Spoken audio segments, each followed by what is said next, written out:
It's Yeah, flipping We've goal. seen it all. let's We go. won Right, the the shirt is off. law.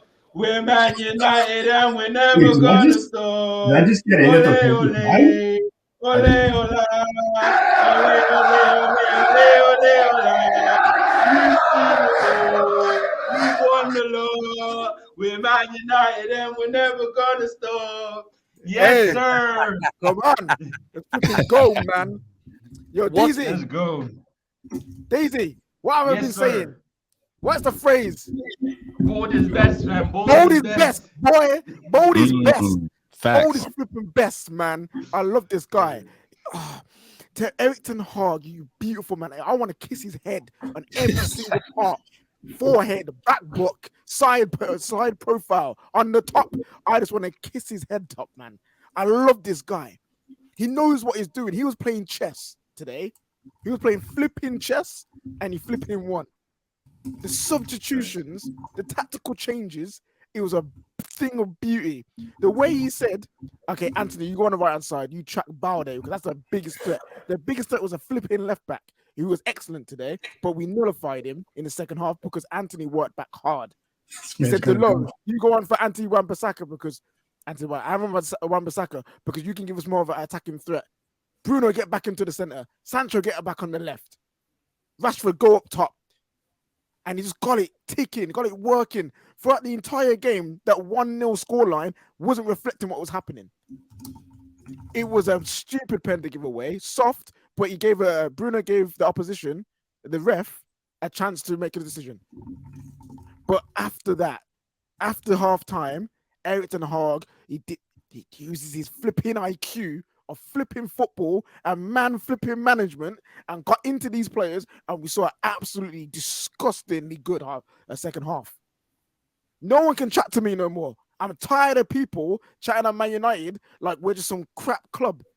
People trying to say, oh, because no one respects us, that's why we get wins, bruv. Are you flipping mad? Are you mad? I heard from the moment we drew Barcelona, it was 5-0 Barca. Barca going to destroy you, going to school you, going to show you how to play football. You're going to get absolutely destroyed. What now? I had Barca fans telling me after the first leg, oh, if you don't beat us now without our key players, then you're embarrassing. No, you shut up, you flipping frauds. You absolute frauds. No more brown envelopes, no more. Your livers have run out, bruv. Like you ran out of Europe. You were a disgrace in Europe this year. And you're flipping livers, your brown envelopes, you're flipping fake money, you fugazi money ain't getting you out of this, bruv. Yo, go and run up La Liga because that's the only place where you're flipping good. I don't flipping care. Lower, fam, you're supposed to be one of the best strikers in the world. What was that today? Your flipping penalties sucked ass. Dave had to assist you with that. I'm sorry, I can't take it no more, man. People like to chat on Man United and with some crap team, bruv. Look at the team that we got. Newcastle, your fans have been chatting the most. I can't wait. I cannot wait for Sunday. Because we've got something for you as well. I'm flipping. Yeah. I like it. I hear you, KJ, and I'm loving that passion because, again, for me, I don't expect rivals to love seeing Man United doing well. I'm enjoying seeing them melt down. I'm enjoying, like, imagine Liverpool fans tonight saying to us, well, what's beating Barca? It means nothing. Barca are better than Real Madrid this year, who just panned 1, 2, 3, 4, 5 goals past you after you led 2-0 at home. Why are you even on Twitter? Why are you even talking? I love it. And do you know why it's starting to hurt them more than anything, rivals? Because they've been lying to themselves for weeks. It's only because nobody goes low block against you. Anthony's a flop. Your manager's this. Rashford. You remember they said if Rashford don't score goals, who's going to score? Well, Fred and Anthony stepped up today. The excuses are ridiculous. Bow down to the fact that you were wrong. Put your hands up and apologize and suck it up.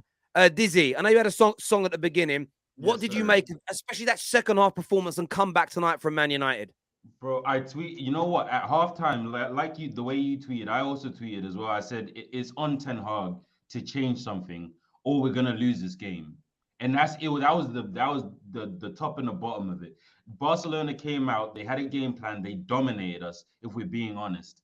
We had no control at all. And even like we didn't really even create any clear-cut chances for real. But what Ten Hag did, I don't know what he said to them at halftime, but they came out ready to play ball. and we dominated them basically from the first minute of the second half. And I don't think until they were 2-1 down, they didn't look like they was gonna score or anything like that. So man, I'm so happy for the team, man. This is exactly what we needed. Of the runner games this week, I think we had, who was it? Was it Leicester on Sunday? We had Barcelona, and then we got Newcastle. This was the one I was scared of. I was looking at this like we could easily lose this, to be honest, and it would be understandable because Barcelona are in crazy hot form. Yeah, they're missing some people, but they're on crazy hot form. But man, oh man, we're the Mighty Reds and we're going to Wembley. Yes, sir. With 2 wins back to back, is feeling good at being a United fan right now. Rival fans are salty. It feels so good. We just need one more win, bring that cup home, and we're on a roll. Yeah, mate, absolutely. And I think this is obviously a very good performance ahead of what is going to be a very tough game against Newcastle at the weekend. Cam, how are you feeling about this? Because we've been talking for years on the Terrace about United putting in this level of performance against top class opponents, and we did it tonight. Because that's been the knock, right? At first it's crazy how it ebbs and flows. At first it was, United like only turn up against the top 6 and the best teams, and then we drop against smaller opposition, and we need to beat those teams. We can't unlock teams who sit back.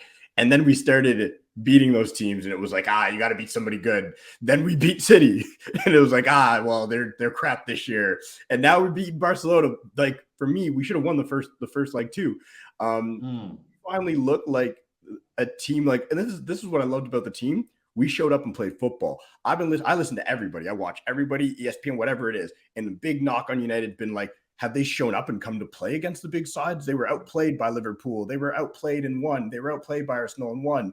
We played football against Barcelona. We came out, and what we did in that second half, the first half, listen, I get what he's doing. You're trying to mix things up a bit, the white horse thing, see if it works. The one thing I love about this manager is he quickly rectifies his mistakes. When he sees something, he's like, okay, this isn't working. I'm going to change it. There's none of this, let it go too long. Bringing in Garnacho when he did. All the stuff, everything he did. Here's a very interesting stat, and this is on the manager. United have scored 19 times, I think. Hold on, let me make sure. Let me get the stat correct. Yeah. 19 times from the bench this year. That is more than any team in the top 5 leagues. That tells you the manager is cooking because he's watching what's happening. He's putting players in the right position. He's switching it up. Everybody wanted Antony's head when he took that one shot. We all know what shot it was. Everybody was, this guy's crap. Look what he did again. And then he comes up aces. And what people need to watch for guys like an Antony and stop questioning why the manager's playing certain players is he defensively helped our team so much when he came on. He was tracking back. He brought the energy, the intensity that we were lacking on that side. Antony brought it. So that is why he's in this team. That's why he is so important to us. Like, so many players showed out today, like David De Gea with the save again. Sancho fell asleep. That should have been a goal. David De Gea, what a save. For me, that saved the game. And then Fred, who everybody loves to go at.